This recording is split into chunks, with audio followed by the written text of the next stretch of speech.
Welcome to the Heartful Healing Hub podcast.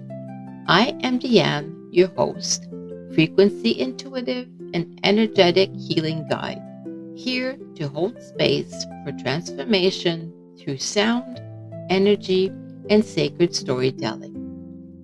You're listening to Healed and Whole, Stories of Remembering, a special series where I sit with women who've walked through deep health challenges and emerged transformed.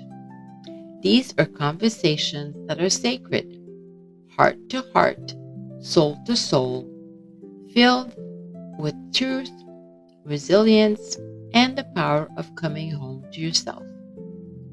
May these conversations inspire your own inner healer to awaken. Let's begin. Hello, everyone. Welcome back to my podcast, Heartful Healing Hub.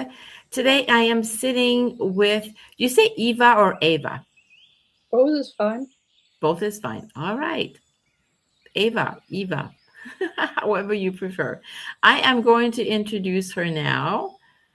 And she is a transformation expert. She also calls herself a curator of transformational process. She is passionate about facilitating real transformation, holistic, and guiding people to release old traumas through breath work and empowering them through creative expression.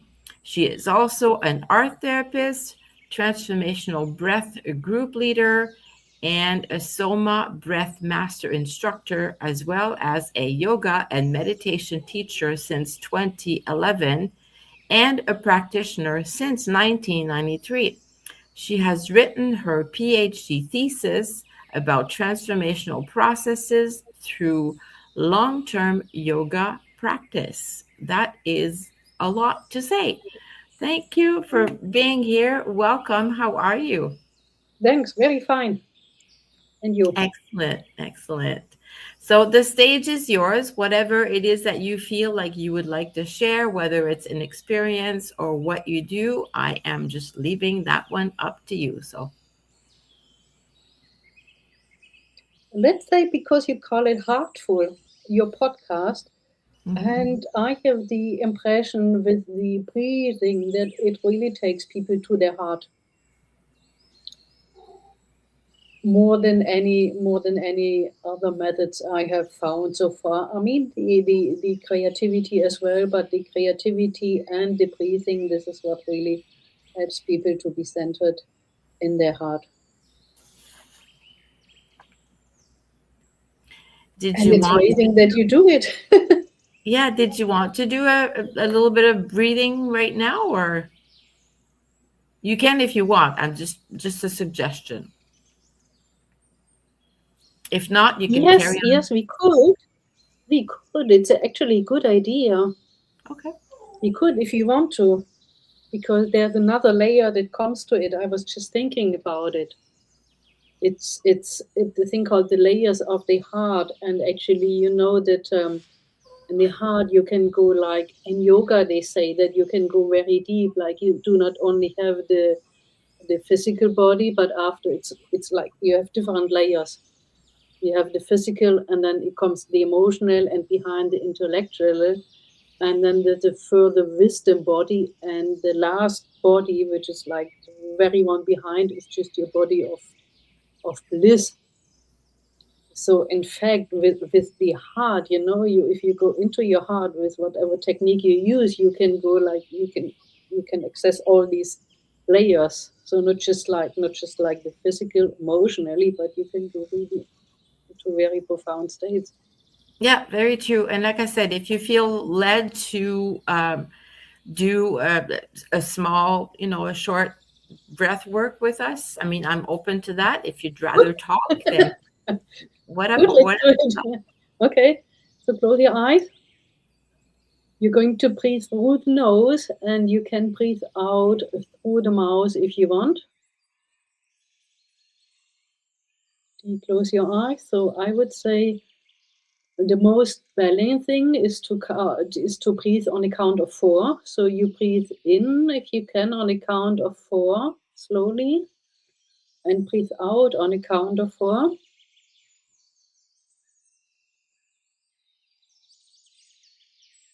If four is too much for anyone, you can also breathe in on a count of three, but usually four is good.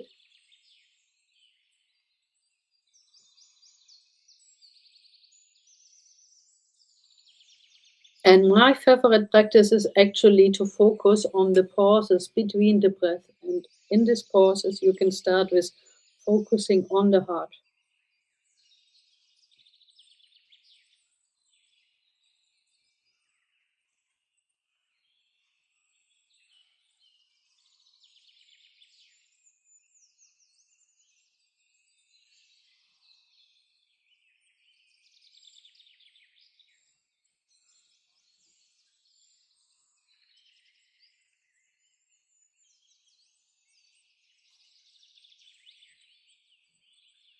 Now, while doing so, you really feel the expansion in your chest when you breathe in.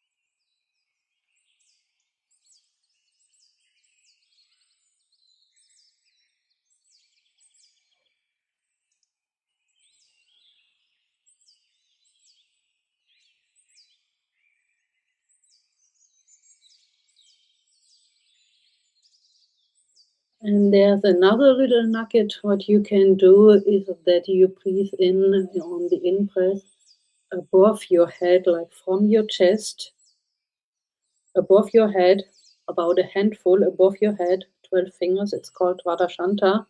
So from your chest, you breathe into a line above your head, like 12 finger width.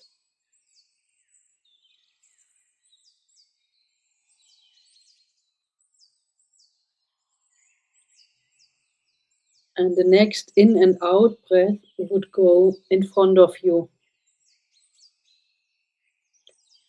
So you're modifying it, like one in and out breath is going upwards, and the next in and out breath is going to the front of your chest.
Would you like to continue or slowly come back?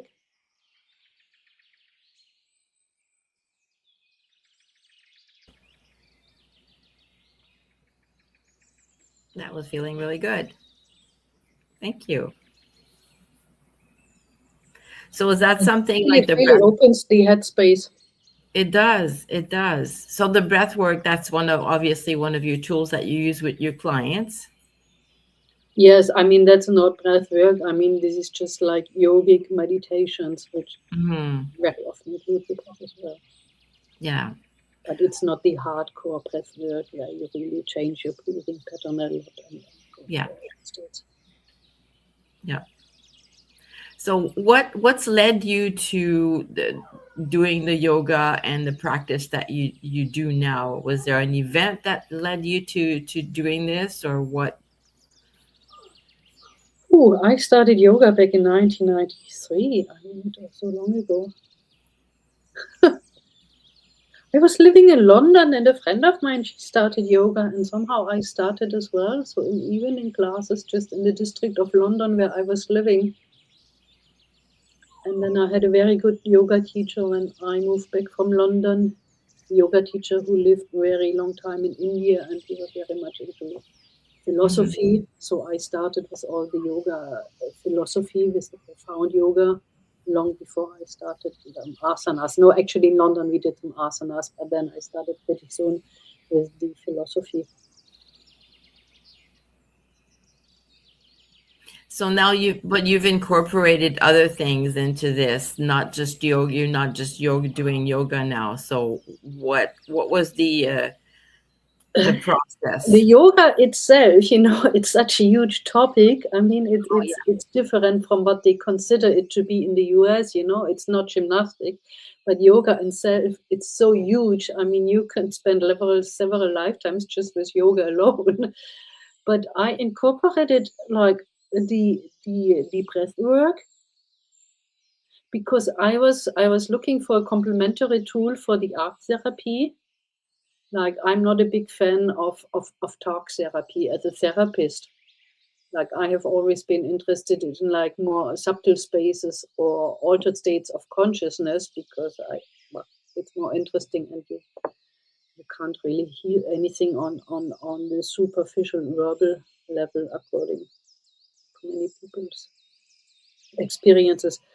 So I came across the breath work then, and because a friend of mine introduced me to it. And for I tried like all techniques that I could find online, all different breathwork schools online for about a year, and then I decided the ones where I was going to do my trainings. So it's basically that, and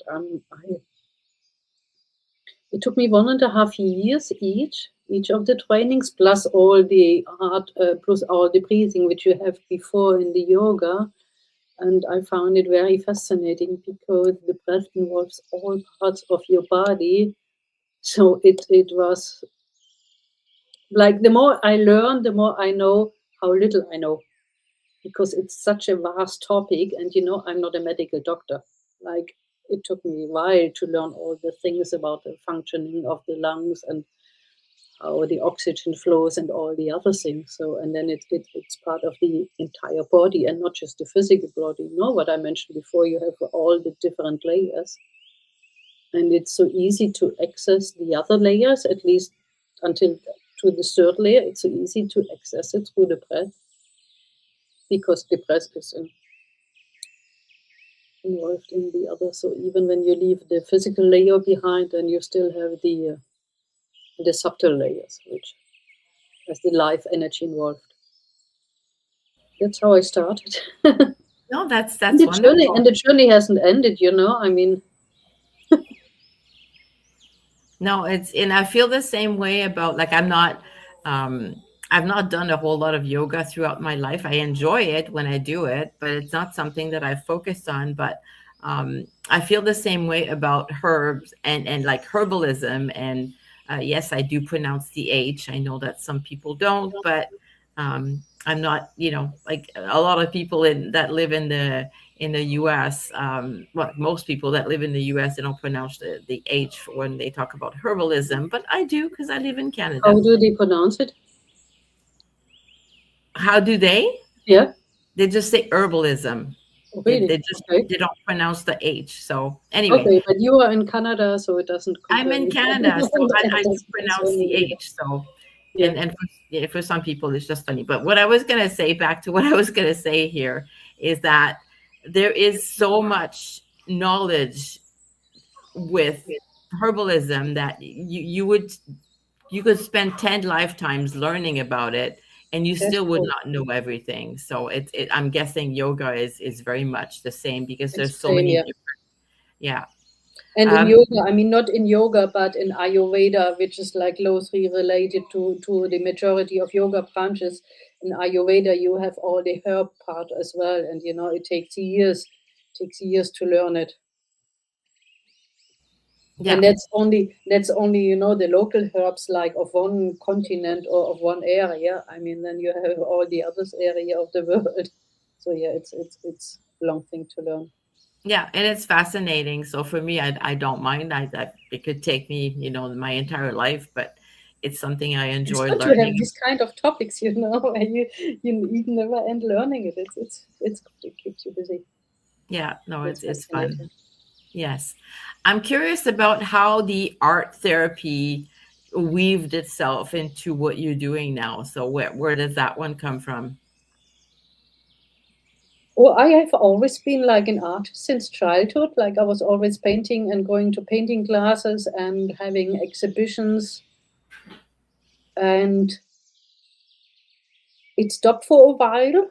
Like we were moving to a different country, and then I lost all my creativity. I was about 15, 16. I lost all my creativity to the shock of leaving my home country. But the thing that I kept going was photography. So I still kept doing photography for many years, like, that was long time ago. So I still developing my own photographs, like in the dark room and spending nights in the dark room developing pictures. And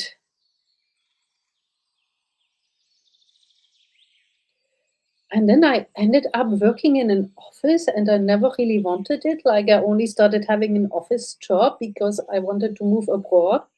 So I thought, okay, if I move abroad, I have to learn languages. So I ended up working in an office as a translator and secretary.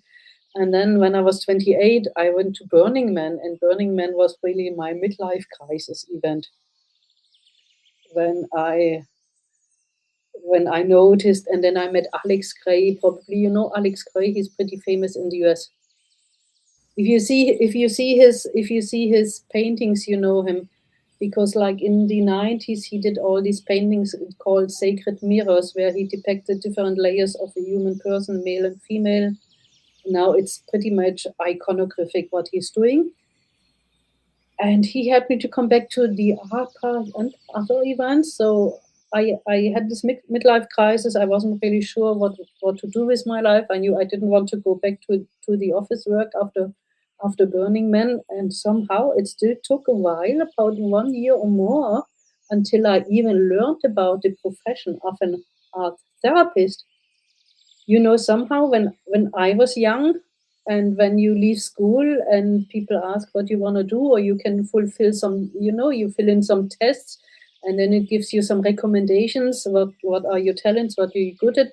What do you want to do? Somehow they never proposed to me that there was a job called art therapist. I simply didn't know. Otherwise I could have done it 10 years before. So I quit my job and started my studies, and I love it. I'm not working so much as an art therapist now. I have like 2 clients per month, or I didn't have any clients since December, because I have been just working on starting my company. No, that's good. But it's starting again, like in 1 month. I'll be ready to have clients again. So what company, just out of curiosity, what company are you working on right now? It takes so long in Germany, like to incorporate a company, or like even to do all the work. Like I'm doing the things together, the breath work and the art therapy, and I'm offering it for clients, B2C and groups, but I'm also offering corporate packages. So I have developed a corporate package, because at least in Germany, I don't know where they have lots of problems with sick leaves. People are sick, people are burned out, people are stressed. And there's this thing called inner, I don't know what's it called in English, that people don't like their work anymore, like inner quitting. How do you call it? I'm not sure exactly, but I know what you mean. So yeah, Like I they am. don't they don't quit their jobs like officially, but from the inside, they just do the bare They're minimum of taking a work. sabbatical. Is that what you mean? Pardon? They're taking a sabbatical, like some time Oh no, off. no, not at all, not at all. They stay in their job, but they only do the minimum of the job what they have to do. Like they are not engaged anymore. Okay. So I don't know what that called. I know what you mean anyway. I'm not sure exactly, but you know, I know what you mean. I'm curious now. Wait.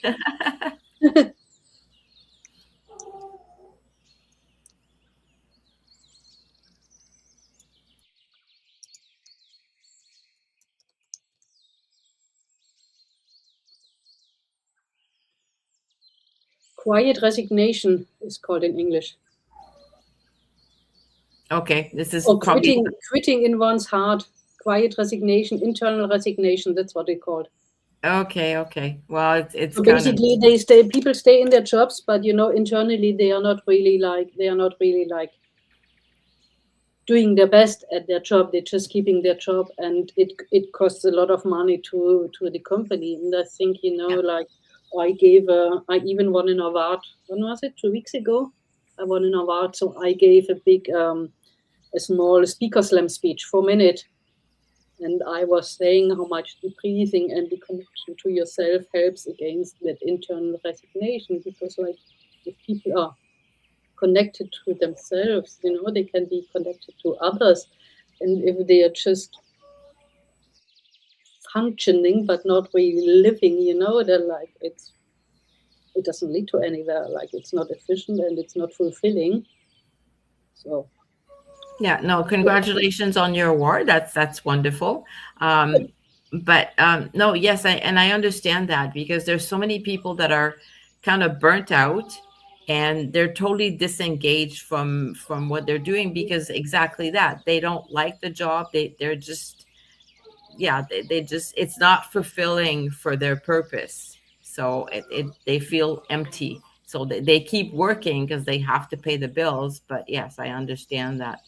And I think this is a worldwide situation. It's not just in Germany and in Europe. It's everywhere. It's here as well. So in North America, definitely. so I developed this program to help the companies and help these people. No, that's an excellent idea. Yeah, I absolutely. just I just launched it. In fact, I just how do you call it? I just put in the brand name, like to have the brand name, and I just launched it a week ago. So now I'm working on it and making it more bit more public.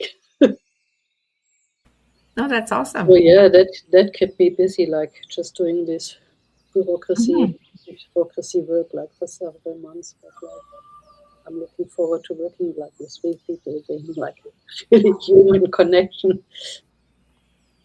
No, that's fabulous. I mean, and I can already picture that so many corporations, if they do care about their employees and their production, they would definitely, this is definitely a service that they could use. So yeah, for sure. That's They have awesome. to because, like, according to the statistics, it costs them a real huge amount of money because if people are resignated and not engaged, it costs them apparently a real big fortune. So they have to do something about it. Actually, I had the idea of developing this program before the news came out that it cost them so much money, but now it's like point on. But still, I love yeah, I mean, it can be the same. I love the work, really, the breathing and the creativity, like really working. Just, this really human connection. I mean, I'm using AI as well, but I love the human connection. Yeah, no, that's a beautiful idea, and I wish you all the success. I'm sure you're going to be extremely successful doing that. So that's amazing. Thanks. I hear Um, you. Doug.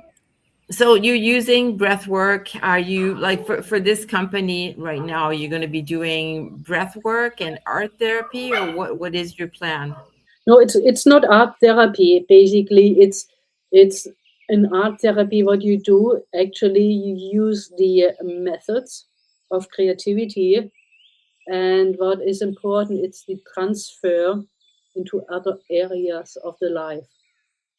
For example, what's very important now is creative thinking, or creative out of the box thinking, because like general tasks, the AI can do it.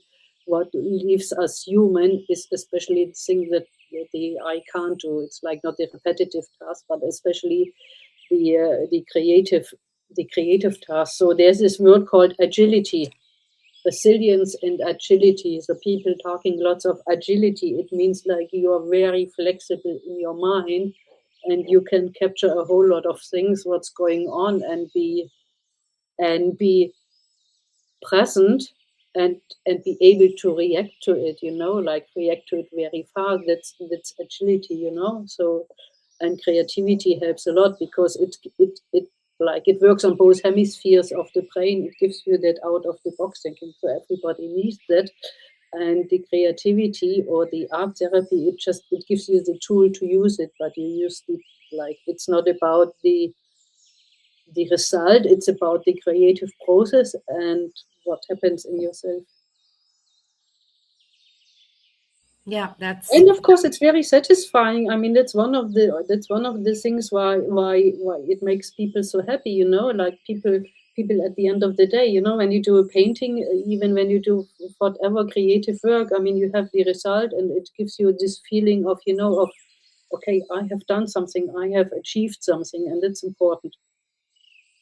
It doesn't leave you feeling helpless, but it gives you a feeling of being a creator, and that's important. It's yeah, important it's a for feeling of self-confidence. accomplishment. So yeah, Yeah, yeah, it gives you a feeling of self-confidence, of worthiness, like yeah, all children are proud, when they have, look, mama, I have done this, and it's the same for adults. yeah, absolutely, absolutely. Anything else you would like to share? Any words of wisdom or Oh, I can't think of anything. Ask me. There